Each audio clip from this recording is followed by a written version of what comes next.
ଆଜି ପୂର୍ବାହ୍ନରେ ବାତ୍ୟାଟି ପ୍ରାୟତଃ 750 କିଲୋମିଟର ଦୂରରେ ପଶ୍ଚିମ କେନ୍ଦ୍ରୀୟ ବଙ୍ଗୋପସାଗରରେ ଗୋପାଳପୁର ପାଖରୁ 750 କିଲୋମିଟର ଦୂରରେ କେନ୍ଦ୍ରୀଭୂତ ରହିଛି। ଏହାର ପବନର ବେଗ ବର୍ତ୍ତମାନ 70-80 କିଲୋମିଟର ପ୍ରତି ଘଣ୍ଟା, ଗସ୍ଟିନେସରେ 90 କିଲୋମିଟର ପ୍ରତି ଘଣ୍ଟା ଚାଲିଛି। ଏହା ଧୀରେ ଧୀରେ ଉତ୍ତର ଉତ୍ତର ପଶ୍ଚିମ ଦିଗରେ ଗତି କରୁଛି। ଆସନ୍ତାକାଲି ସକାଳ ସୁଦ୍ଧା ଏହା ଗୋଟିଏ ପ୍ରବଳ ଘୂର୍ଣ୍ଣିବାତ୍ୟା ଅର୍ଥାତ୍ ସିଭିୟର ସାଇକ୍ଲୋନ୍ ଷ୍ଟର୍ମରେ ପରିଣତ ହୋଇପାରେ, ଯାହାର ପବନର ବେଗ 90-100 କିଲୋମିଟର ପ୍ରତି ଘଣ୍ଟା, ଗସ୍ଟିନେସରେ 110 କିଲୋମିଟର ପ୍ରତି ଘଣ୍ଟା ପର୍ଯ୍ୟନ୍ତ ହୋଇପାରେ। ତାପରେ ଉତ୍ତର ଉତ୍ତର ପଶ୍ଚିମ ଦିଗରେ ଗତି କରିକି ସେହି ପବନର ବେଗ ସହିତ ଅର୍ଥାତ୍ 90-100 କିଲୋମିଟର ପ୍ରତି ଘଣ୍ଟା ପବନର ବେଗ ସହିତ ଏହା ଆନ୍ଧ୍ରପ୍ରଦେଶ ଉପକୂଳକୁ କାକିନାଡା ପାଖାପାଖି ଅତିକ୍ରମ କରେ ବୋଲି ପୂର୍ବାନୁମାନ କରାଯାଇଛି। ଯାହା ଆମେ ଗତକାଲି ପୂର୍ବାନୁମାନ କରିଥିଲୁ ତାହା ଆମେ ଆଜି ବଜାୟ ରଖିଛୁ। ପୂର୍ବାନୁମାନରେ କୌଣସି ପରିବର୍ତ୍ତନ ହୋଇନାହିଁ। ଏହାର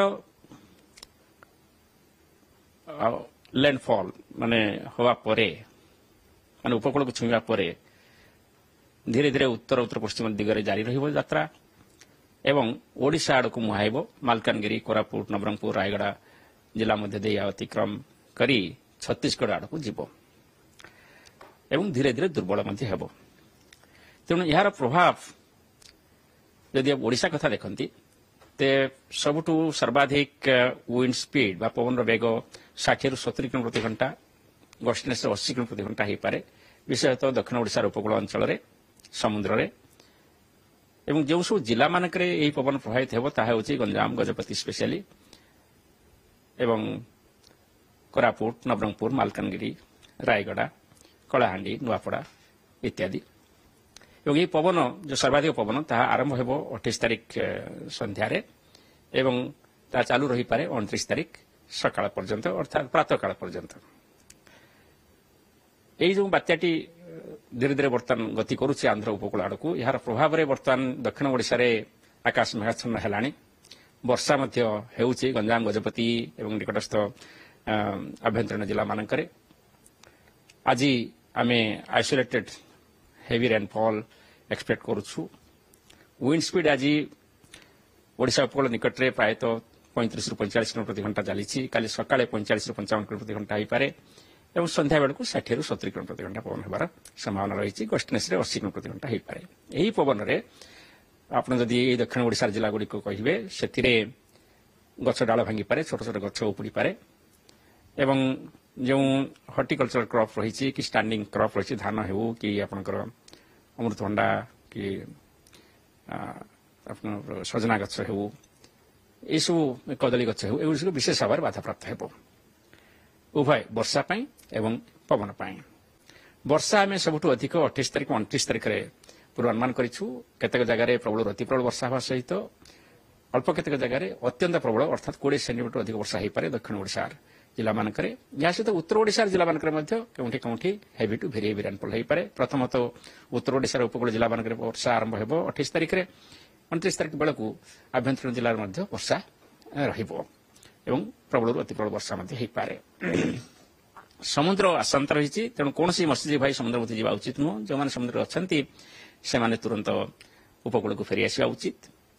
ଆମର ଯାନବାହନ ଚଳାଚଳ କଥା କହିଲେ, ଯେହେତୁ ବର୍ଷା ଏବଂ ପବନ ରହିବ 60-70 କିଲୋମିଟର, ଯାନବାହନ ଚଳାଚଳ ଡିଫିକଲ୍ଟ ରହିବ।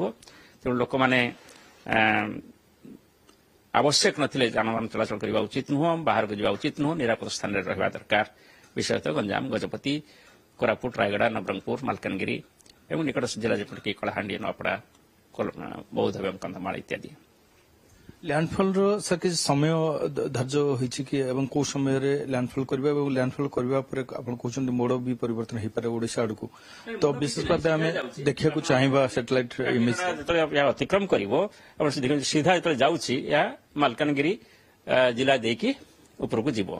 ତେଣୁ ନିଶ୍ଚିତ ଭାବରେ ଏହା ଓଡ଼ିଶା ଛୁଇଁବ ବୋଲି ଆମର ପୂର୍ବାନୁମାନ ରହିଛି ଏବଂ ଏହା 28 ତାରିଖ ସନ୍ଧ୍ୟାରୁ ରାତ୍ରି ମଧ୍ୟରେ କାକିନାଡା ନିକଟରେ ଉପକୂଳ ଅତିକ୍ରମ କରିବ ଏବଂ 29 ତାରିଖ ସକାଳ ବେଳକୁ ଏହା ଓଡ଼ିଶାର ମାଲକାନଗିରି, ରାୟଗଡ଼ା, ନବରଙ୍ଗପୁର ଇତ୍ୟାଦି ଜିଲ୍ଲାମାନଙ୍କ ପାଖରେ ସ୍ଥିର ରହିଥିବ ଏବଂ ତାପରେ ଏହା ଛତିଶଗଡ଼ ଆଡ଼କୁ ମୁହାଁଇବ। ଏହା ଆମର ପୂର୍ବାନୁମାନ ରହିଛି, କିନ୍ତୁ ଧୀରେ ଧୀରେ ଦୁର୍ବଳ ହେବାକୁ ଲାଗିବ ଏବଂ ତେଣୁ ପବନ ସର୍ବାଧିକ ଆମର 60-70 କିଲୋମିଟର ପ୍ରତି ଘଣ୍ଟା ହେବାର ସମ୍ଭାବନା ରହିଛି। ଲ୍ୟାଣ୍ଡଫଲ୍ କରିବ ସେତେବେଳେ କଣ ପ୍ରବଳ ବାତ୍ୟାର ରୂପ ନେଇ ସାରିଥିବ ଏବଂ ପ୍ରବଳ ବାତ୍ୟା ରୂପ ନେଇକି ହିଁ ଆଗକୁ ଓଡିଶା ଟଚ୍ କରିବ। ଯୋଉ ପୂର୍ବାନୁମାନ ରହିଛି ପ୍ରବଳ ବାତ୍ୟା ହିସାବରେ ଏହା ଆନ୍ଧ୍ର ଉପକୂଳ ଅତିକ୍ରମ କରିବ, କିନ୍ତୁ ଓଡିଶା ପାଖରେ ପହଞ୍ଚିବା ବେଳକୁ ଏହା ୱିକ୍ ହେଇଯାଇଥିବ ଏବଂ ଗୋଟିଏ ବାତ୍ୟାରେ ପରିଣତ ହେଇଯାଇଥିବ, ଯାହାର ପବନ ସେତେବେଳେ ମୁଁ କହିଲି 60 ରୁ 70 କିଲୋମିଟର ପ୍ରତି ଘଣ୍ଟା ହେବାର ସମ୍ଭାବନା ରହିଛି। ବର୍ଷାର ସାର୍ କଣ କେମିତି ବର୍ତ୍ତମାନ ସୁଦ୍ଧା ବର୍ଷାର ଆକଳନ କଣ ଲଗାଯାଇଛି, କେଉଁ କେଉଁ ଜିଲ୍ଲାକୁ ବର୍ଷା ହେଲାଣି ଏବଂ ବର୍ଷା ହବ? ଦକ୍ଷିଣ ଓଡିଶାର ଯେଉଁ ଜିଲ୍ଲା ସବୁ ରହିଛି ଆନ୍ଧ୍ରକୁ ଲାଗିକି ସେଠାରେ ଆକାଶ ମେଘାଚ୍ଛନ୍ନ ହେଇଛି ଏବଂ ବର୍ଷା ମଧ୍ୟ ଆରମ୍ଭ ହେଇଯାଇଛି। ଯେମିତି ଆମେ କହିଥିଲୁ 27 ତାରିଖରେ ବର୍ଷା ଆରମ୍ଭ ହେବ। ଧୀରେ ଧୀରେ ବର୍ଷାର ପରିମାଣ ବଢିବ। ଯେତେବେଳେ ବର୍ତ୍ତମାନ এই ବାତ୍ୟାଟି ଉତ୍ତର ପଶ୍ଚିମ ଦିଗକୁ ଗତି କରିବ, ଏଇ ଯେଉଁ ଆପଣଙ୍କ ମେଘ ଦେଖୁଛନ୍ତି ପୁରା ବାତ୍ୟା ସାଙ୍ଗରେ ଏସବୁ ମଧ୍ୟ ଧୀରେ ଧୀରେ ଉପରକୁ ଗତି କରିବ। ତେଣୁ ଉପରକୁ ଗତି କରିବା ଫଳରେ ଧୀରେ ଧୀରେ ଆପଣ ଦକ୍ଷିଣ ଓଡିଶାରେ ମେଘ ବଢିବା ସହିତ ବର୍ଷା ମଧ୍ୟ ବଢିବ ଏବଂ ପ୍ରଥମତଃ ଉତ୍ତର ଓଡିଶା କଥା କହିଲେ ଉପକୂଳ ଅଞ୍ଚଳରେ ଉତ୍ତର ଓଡିଶାର ଉପକୂଳ ଅଞ୍ଚଳରେ ବର୍ଷା ବଢିବ, ତାପରେ ଉତ୍ତର ଓଡିଶା ଆଭ୍ୟନ୍ତରୀଣ ଅଞ୍ଚଳରେ ମଧ୍ୟ ବର୍ଷା ବଢିବାକୁ ଲାଗିବ। ତେଣୁ ସବୁଠୁ ଅଧିକ ବର୍ଷା ଆପଣଙ୍କର 28 ତାରିଖ ଏବଂ 29 ତାରିଖରେ ହେବାର ସମ୍ଭାବନା ରହିଛି।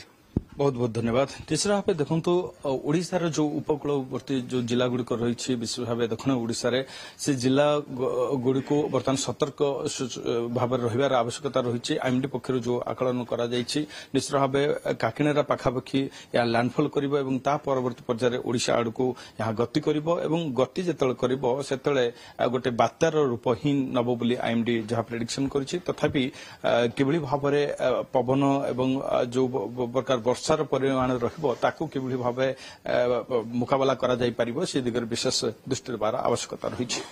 ନୂଆଦିଲ୍ଲୀରୁ କ୍ୟାମରା ପର୍ସନ ନିତିନଙ୍କ ସହ ଶିବାନନ୍ଦ ରାଉତ, ଓଟିଭି।